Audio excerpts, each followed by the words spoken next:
வாகனப்பதிவு சான்றிதழை வாகன சட்டப்பிரிவு 430 படி நேரில் வழங்கும் முறையை பின்பற்ற வலியுறுத்தல். தமிழ்நாடு கார் வியாபாரிகள் மற்றும் ஆலோசகர் நல மாநில கூட்டமைப்பினர் கோவையில் கோரிக்கை. வாகன பதிவு தொடர்பான ஆவணங்களை நேரில் வழங்குவது தொடர்பான கோரிக்கையை தமிழ்நாடு அரசு உடனடியாக பரிசீலித்து நடவடிக்கை எடுக்க வேண்டும் என தமிழ்நாடு கார் வியாபாரிகள் மற்றும் ஆலோசகர் நல மாநில கூட்டமைப்பின் தலைவர் தெரிவித்துள்ளார். தமிழ்நாடு கார் வியாபாரிகள் மற்றும் ஆலோசகர் நல மாநில கூட்டமைப்பில் இணைந்த கோயம்புத்தூர் மாவட்ட ஆட்டோ கன்சல்டன்ட் மற்றும் டீலர் டெவலப்பர் அசோசியேஷன் பொதுக்குழு கூட்டம் கோவை சிரியன் சர்ச் சாலையில் உள்ள இந்திய மருத்துவர்கள் சங்க அரங்கில் நடைபெற்றது. விழாவிற்கு மாநில தலைவரும் ஒருங்கிணைப்பாளருமான PS சிவக்குமார் தலைமை தாங்கினார். மாநில முதுநிலை மூத்த தலைவர் துரை, மாவட்ட மூத்த தலைவர் கோவை ரமேஷ் ஆகியோர் முன்னிலை வகித்தனர். கூட்டத்தில் சங்கத்தின் பல்வேறு செயல்பாடுகள் குறித்து ஆலோசனை மேற்கொள்ளப்பட்டது. தொடர்ந்து தமிழ்நாடு கார் வியாபாரிகள் மற்றும் ஆலோசகர் நல மாநில கூட்டமைப்பின் தலைவர் சிவக்குமார் செய்தியாளர்களிடம் பேசினார். அப்போது பேசிய அவர், வட்டார போக்குவரத்து அலுவலகத்தில் இருந்து RC புக் தபாலில் அனுப்புவதால் பெரும் சிக்கல்களை வாகன வியாபாரிகள் சந்தித்து வருவதாகவும், எனவே வாகன பதிவு சான்றிதழ்களை வாகன பிரிவு சட்டம் 430 படி நேரில் வழங்கும் முறையை பின்பற்ற வேண்டும் என கோரிக்கை விடுத்தனர். இது தொடர்பாக தமிழ்நாடு போக்குவரத்து துறை அமைச்சரிடம் ஏற்கனவே மனு வழங்கியுள்ளதாக கூறிய அவர், தமிழக அரசு இந்த விவகாரத்தில் உடனடியாக தீர்வு காண வேண்டும் என கோரிக்கை விடுத்தார். RC புத்தகம் தபாலில் பெறுவதால் வியாபாரிகளுக்கு பெரும் பாதிப்புகள் ஏற்படுவதாக கூறிய அவர், இந்த கோரிக்கை தொடர்பாக சென்னையில் அரசின் கவனத்தை ஈர்க்கும் விதமாக வாகன விற்பனையாளர்கள் சங்கத்தினர் பெரும் திரளாக கலந்து உண்ணாவிரத போராட்டம் நடத்த திட்டமிட்டுள்ளதாக அவர் கூறினார். இதேபோல போக்குவரத்து அலுவலகங்களில் எல்லா பணிகளிலும் காலதாமதம் ஏற்படுவதாக குற்றம் சாட்டிய அவர், அலுவலகங்களில் போதிய ஊழியர்கள் இல்லாததே காரணம் என்றார். கூட்டத்தில் மாநில பொருளாளர் சின்னசாமி, மாநில முதன்மை துணைத் தலைவர்கள் பாலா மயில்வாகனன், காஜா அகமது, மாநில கூடுதல் செயலாளர் தனபாலன், மாநில செய்தி தொடர்பாளர் ராஜா மற்றும் மாவட்ட நிர்வாகிகள் மணிகண்டன், தம்பு, ராதாகிருஷ்ணன், முருகேஷ்குமார் உள்பட மாநில மாவட்ட நிர்வாகிகள், உறுப்பினர்கள் என பலர் கலந்து கொண்டனர்.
மற்றும் ஆலோசகர் நல மாநில கூட்டமைப்பின் Coimbatore district auto consultant and dealer welfare association பொதுக்குழு கூட்டம், நிர்வாகிகள் தேர்ந்தெடுப்பு போன்ற விழாவிலே பங்கேற்று இன்றைய தினம் 39 மாவட்டத்திலும் தமிழகத்தில் உள்ள வாகன வணிகர்கள் மற்றும் நிர்வாகிகள் பொறுப்பேற்று விழாவினை சிறப்பாக கொண்டாடி இருக்கிறார்கள்.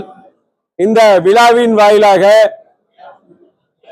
RTO அலுவலகங்கள் மற்றும் அரசுக்கு ஒரு கோரிக்கை மனுவாக இந்த கோயம்புத்தூர் டிஸ்ட்ரிக்ட் விழாவின் சார்பாக, மாநிலத்தின் சார்பாக வைக்கிறோம். இன்னைக்கு RTO அலுவலக பிரச்சனை தமிழகம் முழுவதும் வாகன வணிகர்கள் பெரிய பாதிப்பு. பாத்தீங்கன்னா RC புக்கை தபால் அனுப்புற முறை, இந்த தபால் அனுப்புற முறையினால மாச கணக்காவது புக்கு RC புக்கு வர்றது. அது வழி இல்லாம ஒரு வாகனத்தை விற்பனை செய்யக்கூடிய ஓனர் அவர் ஒரு அவசரத்துல கடன் பிரச்சனையில இஎம்ஐ கட்ட முடியாத சூழ்நிலையில இங்க மாதிரி வியாபாரிகளுக்கு வாகனத்தை விற்பனை செய்யறாரு. அப்ப என்ன பண்றாங்கன்னு சொன்னா ஆர்சி புக்கு, என்ஓசி எல்லாமே எங்க கையில கொடுத்துட்றாங்க. நாங்க இதை எடுத்துட்டு போய் ஆர்டிஓ அலுவலகங்களை கொடுத்து ஹெச்பி கேன்சல் பண்ணி பெற்றுக்கொண்ட காலம் போய் இன்னைக்கு திருப்பி ஆர்சி ஓனருக்கு இந்த ஆர்சி புக் திரும்ப போகுது. அதனால வாகன வணிகர்கள் பெரும் பாதிப்பு. பாத்தீங்கன்னா பணம் பூரா கொடுத்து வண்டியை வாங்கிட்டு திருப்பி பஞ்சாயத்து நடக்குது. இத நம்ம போக்குவரத்துறை அமைச்சர் மாண்புமிகு ஐயா சிவசங்கர்கிட்ட சொல்லியிருக்கோம். பல மனுக்களாக ஆணையருக்கு பதிவு பண்ணியிருக்கோம். எங்களை நம்பி ஒரு 15,000 குடும்பங்கள் இன்னைக்கு தமிழ்நாட்டில் இருக்காங்க.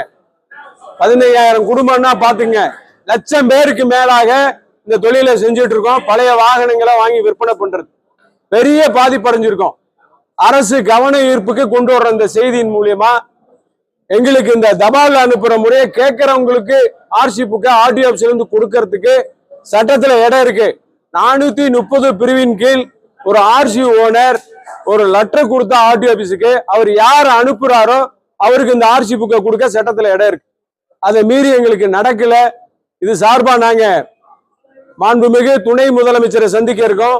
அதை சந்திச்சு எங்களுக்கு ஒரு தீர்வு கிடைக்கல அப்படின்னு சொன்னா தமிழகம் முழுவதும் வியாபாரிகள் ஒன்று திரண்டு சென்னை வள்ளுவர் கோட்டத்தில் மிகப்பெரிய ஒரு உண்ணாவிரத போராட்டத்தை துவங்க ஒரு காரணமாக இருக்கும்.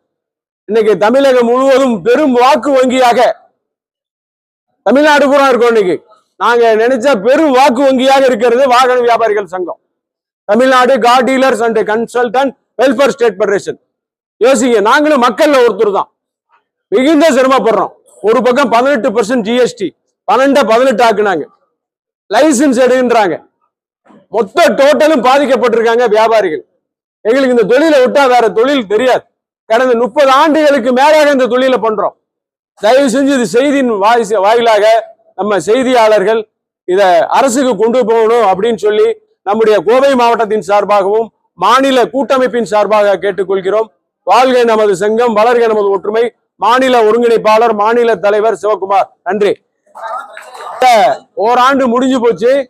இந்த திட்டம் தொடங்கின காலத்துல இருந்து இந்த திட்டம் தொடங்கின காலத்திலே தவறு என்பதை நம்ம சுற்றறிக்கை தான் விட்டுருக்காங்க, சட்டமாக்கப்படல. அன்னைக்கு இருந்த ஆணையர் அவர்கள்ட்ட நம்ம நேரா போய் கேட்டிருக்கோம். பல மனுக்கள் கொடுத்திருக்கோம். இது எல்லாமே எங்கிட்ட எவிடன்ஸ் இருக்கு. அதனால இத மாண்புமிகு முதலமைச்சர் கவனத்துக்கு கொண்டு போகணும்.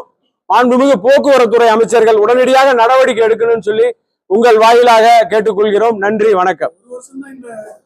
வேலையும் நடக்கல சார். ஆர்டிஓப்ல எந்த ஆட்சியிலும் ஆன்லைன் பிரச்சனை ஒரு பக்கம் ஆன்லைன் ஆக்குனாங்க. விரைவா புக்கு கைக்கு வந்து சேர்றது இல்ல. பல ஆர்டிஓ அலுவலகங்கள் அதிகாரிகள் இல்ல. உண்மை நிலைமை அதுதான். யூனிட் ஆபீஸ் இருக்கு, வாரம் ஒரு தடவை வர்றாங்க அதிகாரிங்க. ரொம்ப அழகழிக்கப்படுறோம். ஆர்டிஓ எல்லாம் நடக்கல, பெருசா சொல்லிக்க முடியற மாதிரி நடக்கல. இது வருஷ கணக்கில் போராடிட்டு இருக்கோம். ரொம்ப கஷ்டமா இருக்கு. நிறைய இடங்கள்ல அதிகாரிகள் இல்ல, அலுவலக பணியாளர்கள் இல்ல. அதனால இத ஒழுங்கு நடவடிக்கை எடுத்து போக்குவரத்து துறையில வட்டார போக்குவரத்து துறை ஒழுங்கு நடவடிக்கை எடுத்து இந்த சட்டத்தை மாத்தி அமைக்கணும். தபால் துறையை மாத்தி அமைக்கணும். கேட்கறவங்களுக்கு கொடுக்க சட்டம் வேற இடம் இருக்கு, அதை கொடுக்கணும்னு சொல்லி நம்ம கேட்டுக்கிறோம். புரியுது. தமிழக முதலமைச்சரை ஏற்கனவே சந்திக்க மனு கொடுத்திருக்கோம். இன்னும் அப்பாயின்மெண்ட் கிடைக்கல. அதனால மாநில அதாவது துணை முதலமைச்சருக்கு சந்திக்கான வாய்ப்பு கிடைச்சிருக்கு. விரைவில் அவர்கிட்ட கொண்டு போற அந்த செய்தியை, இது ஒரு சின்ன விஷயம், கரெக்டா கொண்டு போய் சேர்க்க முடியல எங்க வருத்தம். அமைச்சரே சப்போர்ட் பண்ணுவார்னு நினைச்சு அமைச்சர்கிட்ட 4-5 தடவை போயிட்டோம். இப்ப அடுத்து துணை முதலமைச்சரை பார்ப்போம். அது நடக்காத பட்சத்துல தமிழ்நாட்டில் இருக்கிற அத்தனை வியாபாரிகளையும் திரட்டி மிகப்பெரிய ஒரு உண்ணாவிரத போராட்டத்தை சென்னையில தொடங்குவது எங்களை வேற வழி இல்லை. தொடங்க வேண்டிய காலத்தின் கட்டாயத்தில் இருக்கும். நன்றி. தமிழ்நாடு பூரா இன்னைக்கு எல்லாத்துக்குமே உறுப்பினர் கார்டு கொடுத்திருக்கோம், எல்லாத்துக்குமே விபத்து காப்பீடு கொடுத்திருக்கோம். அரசு எங்களுக்கு தனி வாரியம் அமைக்க கேட்டிருக்கோம்.